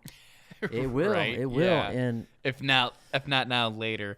To switch gears a little bit, you're in good shape. You look good. You're a dad of 3. You don't have a dad body. You still got the rock star body. Oh, dude, thank you. Bro. Do you mentioned like walks or exercise? Is this natural? Do you have a diet plan? Do you go on runs? How do you keep up your physique? Dude, exercise, vitamins, and moisturize. Hey, those are my 3 things. What's the exercise look like? You know what? I make sure that I at least do some kind of cardio. Hey. 3 times a week. You know, 3 times a week. I took a run yesterday morning, Monday, Wednesday, and Friday. Let's go. If I don't do something Monday, Wednesday, or Friday, some kind of cardio or weights or something to get my blood pumping and get a little sweat up, yeah, I feel like a piece of shit. Right. And and if I miss a day, I try to go 2 days in a row, whatever. Right. It's a little. But 3 days it's a a week. game with yourself. Totally. And if you start feeling guilty about not doing it when you promised yourself you would, that's a good sign. Do you write this down? Do you do like a mental, like, it sounds like you have a routine, 3 days a week. Monday, Wednesday. My wife goes Tuesday, Thursday. Oh, I go Monday, awesome. Wednesday, Friday because we got to get the kids and ready for So you school. take turns. We take turns. Yeah. Oh, that's great. Because I'm selfish and I'll get my runs in. My wife doesn't because she's lazy. But to that point, I went for a run like last month and she goes, "Oh, must be nice." Nice, Then yeah. I said, I'll stay in and you run tomorrow. And she's like, "It's not that nice." You know? So she was full of it. Yeah. But I love that. So we'll work on that. I like the trading on and off. And this is another thing I want to get out of doing these talks is you're in good shape. You have kids. You just taught me something. Like we should take turns, obviously. But that's a great bit of advice. Like I could run Monday, Wednesday, Friday. She can do Tuesday and Thursday. There you go. And then on those days it's your turn to rock it. I gotta get up. I love that. Tuesday, Thursdays. I gotta make sure I get up. I get all the kids up. I start making you know, breakfast. You do the routine, Dad. I do. Dude, I'm full. It's full on dad moment, and it's your crazy. body can recover. She gets her workout in. Yeah. What's your runs look like? You doing a mile? Are you doing more than a mile? You know what, man? I go by It's whatever. I go by time. I do a interesting. half-hour run. I go over a couple hills in Maryville, little bridge over 162 there. Yeah. And I do it for time. And when I go to the Y, it's either the Y or I take a run. Half hour solid. Half hour solid 3 times a week. It's not much, you know. That's great. That's more than most. It keeps me. And you know what, man? And I talk about it in one of my podcasts before. Every time I do it, I listen to my Inspire music. Yeah. And I think about the dream. I think about, you know, Back up a little bit. Inspiring music. Is it just like your playlist, or is it it's like it's like my playlist. Gotcha. That I handpick songs from. It's such a crazy variety of artists. Have you tried? I'll YouTube. This sounds super cheesy, but let's say it's early in the morning. What time you usually go for a run? Well, you know what? It could be anywhere from 5 to like 8 a.m. Let's go. So we're talking sunrise. It's gonna be somewhere. Yeah, so somewhere in the we're early, talking sunrise because we're dads and we have to. It's not by choice.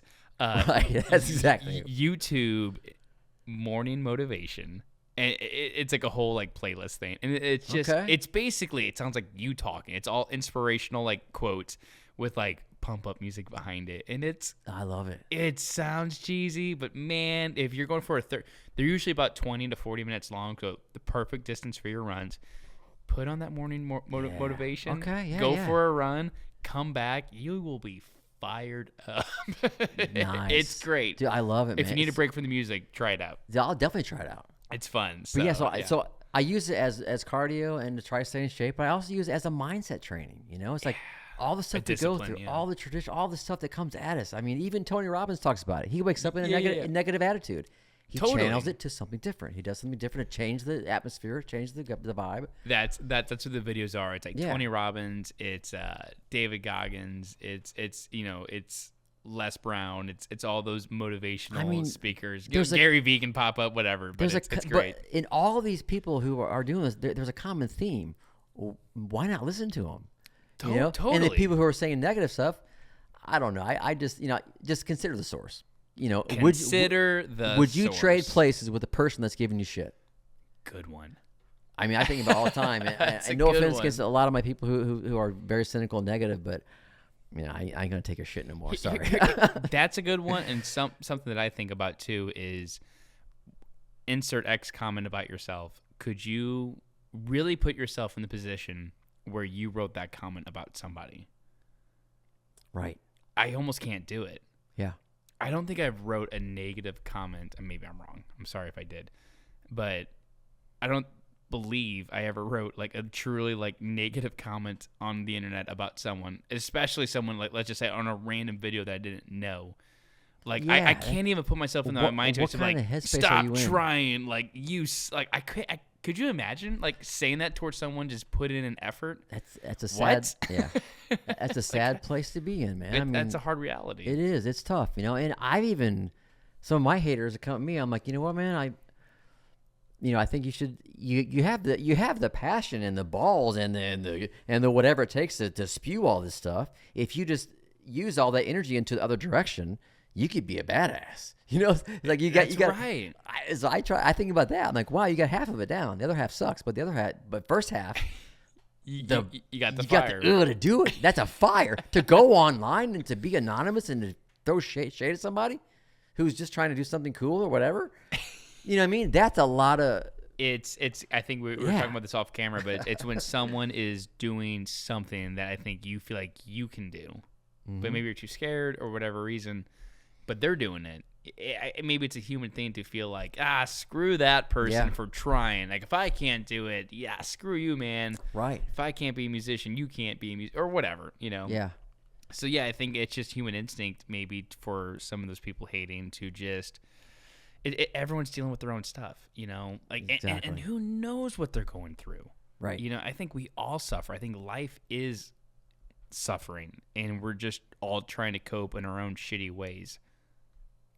I think you're right, man. I think the meaning of life is to find the fire that you're supposed to find. It's not, for some reason, this game of life, this video game we're in, it makes it tough. Sure. It makes it ups and downs. all kinds of shit thrown at us, but the ones that persevere and keep going through the wind and the rain and find your thing and you run with it, you've won the game. No matter what it looks like, no matter if it's a regular job or whether it's building your own thing, it doesn't matter. Everyone's got a different happiness. Pursue your happiness. And I think if we all really are honest with ourselves, we all know what it is. And when you get after with everything you got. I can't think of a better way to end it. That was beautiful. Thank you so much for coming on the show.